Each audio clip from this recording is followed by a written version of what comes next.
Welcome to Age Old Problems, New Aged Care, a podcast by Helping Hand that offers information and advice to help you find and access the right aged care services. This podcast was recorded on Ghanaland.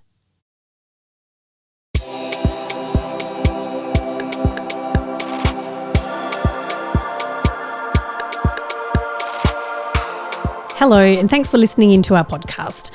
I'm your host, Kate Holland, and in this episode, we're going to focus on volunteering. Not only are they incredibly valuable to the organisations they support, but being a volunteer can bring valuable life experiences too.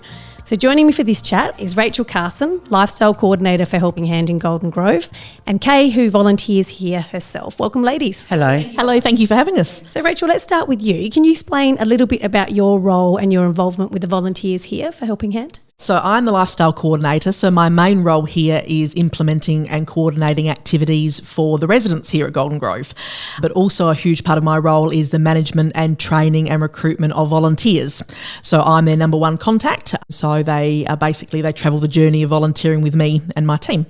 How important are volunteers in the day-to-day running of the care homes? The importance honestly can't be measured. It sounds a bit cliche, but it really can't, because with our lifestyle teams here are somewhat small, volunteers are pivotal for our day-to-day. They allow us to be able to offer more activities to residents and also do the really important one-on-one social visits that residents who don't want to come out to activities, they still get that opportunity to be social and have visits from people as well. So they are a pivotal role every day. And what kind of things do they do? What sort of activities? So we have volunteers that help like Kaye with activities. They also do one-on-one visits. We have volunteers that help in our cafe. They help with admin work as well. So they can actually help with other areas, not just lifestyles. But the main volunteers we have here are our lifestyle volunteers. So they help run activities from craft to exercise class to church to birthdays, special celebrations. Are there services that Helping Hand provide that you just simply couldn't do if you didn't have the support of volunteers? Literally all of them. Volunteers are absolutely pivotal because they're an extension of us. So yeah, I couldn't speak highly of them and we couldn't do what we could do without them. Is there a particular activity or person or exchange that you've seen with a volunteer in action that springs to mind as a very special example? This sounds very cliche, but she's sitting next to me, Kaye. So Kaye has been volunteering for 4 years and Kaye is part of the furniture, part of the family. There are people that volunteer and they volunteer because they feel they need to, and there are some people that volunteer because they were made to do it, if that sounds weird. She is the most friendly, outgoing person. The residents, every Monday and Tuesday when Kaye here, they look out and look forward to seeing her. If she's not there one day, they notice, which is a big thing, and she's just perfect for the role. She just brings this warmth, this passion. It's not forced, it's so natural, and she really is part of the team here. We couldn't imagine not having her here. And every day she's here is literally we're getting all teary, is a special time for her. She does wonderful things. We can't not come and talk to you now, Kaye. That's so wonderful. Can you tell us about how you came to Helping Hand and sort of what you're involved with now? I was actually caring for my mum and dad who are in their 90s, and they both passed away within about 6 months of each other, and I felt a bit lost.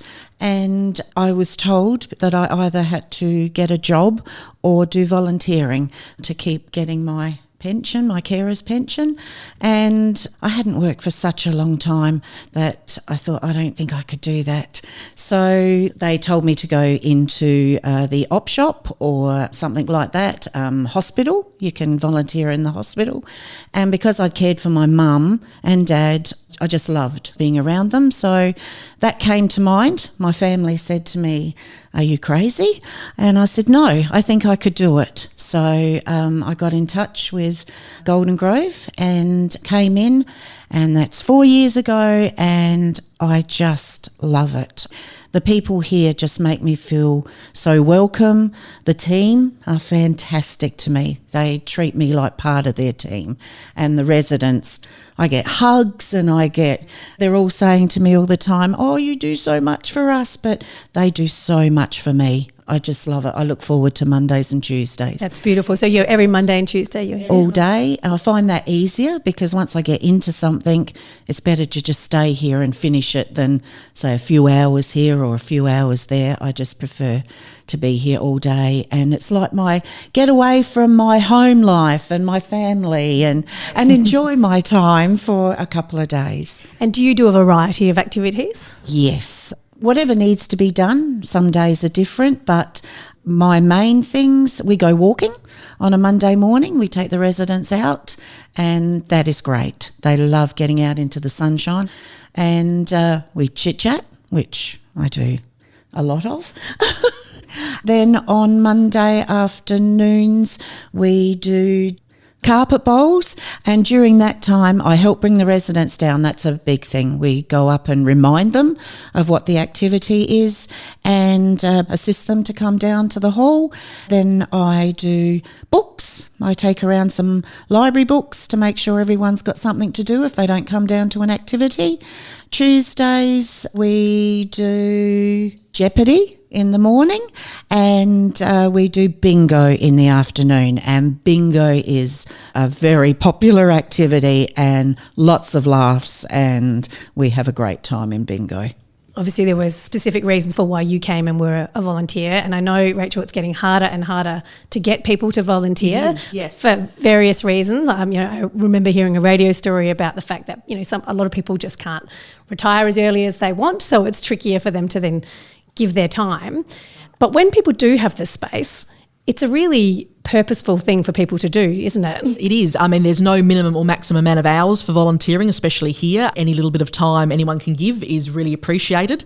And especially with our residents, they know everyone's very time poor. So it's probably, out of a lot of industries you volunteer in, aged care is probably the one they are the most appreciative of, just a little bit of time. So anything someone can give is what we love and we'll openly take. And as I said, some people aren't group type people either. So we have some volunteers here that they prefer the one-on-one volunteering. They're not big for group activities like residents, and we understand that. So they're more happy just to do visiting for a few hours a day, visiting multiple residents, not so much joining in the activities. Or you've got some, as I said, that are very admin focused, so they would prefer to be in the back of the office. Not really people, which is totally fine, but there's always a role for them as well. So we're very lucky. We're sort of open to a lot of areas within our industry. Do you find that people can bring skills from their working life and then apply them here? Do you have any examples of that? Yeah, certainly. So we've got a lot of people that have worked in aged care or nursing before. So they've done it before. They might have retired or close to retirement. So they use those transferable skills over. So they've already got that basic empathy and understanding of the elderly. So that's a big thing.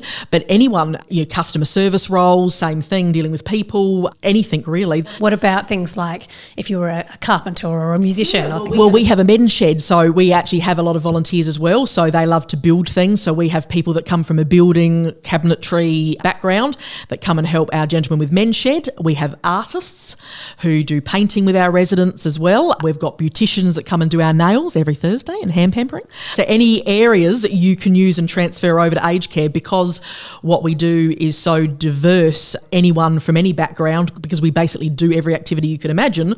Literally everyone has a skill to bring here. There's not one that you'd go, oh no, we use everything from truck drivers who they love to share their one-on-one of time on the road with other truck drivers here, because residents here as well come from such diverse backgrounds in their past.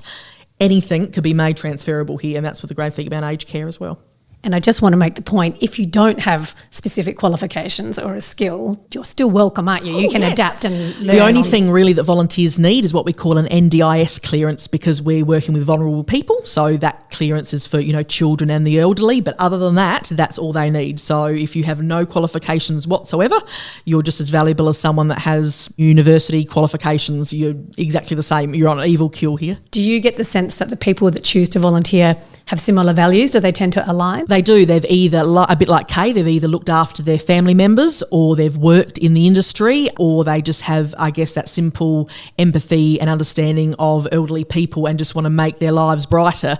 As we kind of say, working here, you're sort of giving back towards the end of someone's life, and it's such a rewarding experience. So most of those people have either experienced it themselves and they want to give back in some sort of way. So they definitely all match our values perfectly.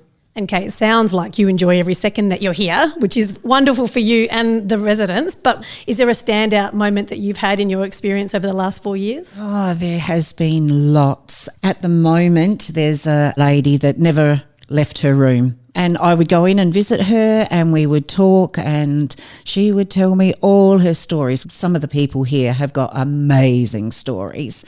So in the end, I convinced her to come to bingo with me, only for half the bingo. So I would leave at half time and go and get her.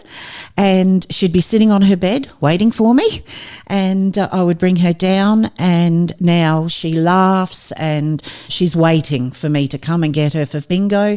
And now I take her on walks as well. And yeah, I'm her special person, I think. She's a lovely, lovely lady, but I just noticed that she is a lot happier now. It really made me feel good to know that I got her out to an activity and yeah, she loves it. And would I be right in saying that you're much happier in your life too for this experience? Most definitely. At home, my family say there's work Kaye and there's home Kaye. And work Kaye is much happier. They get the best, do they? I give my best here and my family get the rest. Well, I think you're a pretty fabulous example of why volunteering is a really good thing to do. And Rachel, I'm hoping people, whether it's Helping Hand or anywhere else, listen to this and think volunteer sounds like a great idea. If they want to volunteer at Helping Hand, what should they do? So there is a website.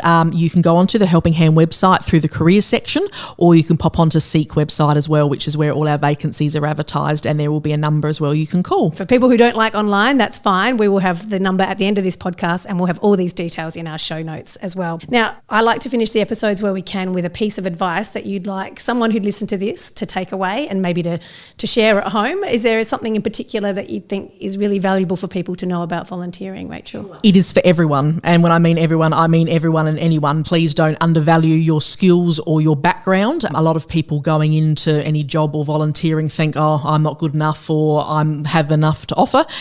That is completely incorrect, and especially with aged care, everyone has anything to offer. And as I said, there is nothing, you're not too boring or your life is not exciting enough. Trust me, it is, because the residents here appreciate, as I said, everything, and so do we as staff. So no one can be undervalued here. It's great. So whatever you think, please think the opposite, and know that volunteering can definitely be for you, whoever you come from. That's wonderful. What about you, Kaye? I certainly do not regret the day that I walked in here.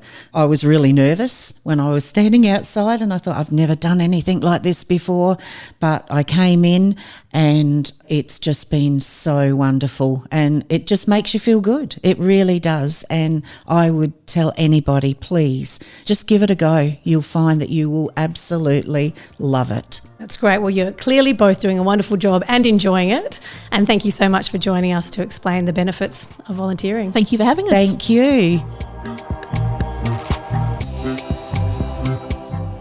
For more information on Helping Hand and their services, please head to helpinghand.org.au or call Helping Hand directly on 1300 653 600.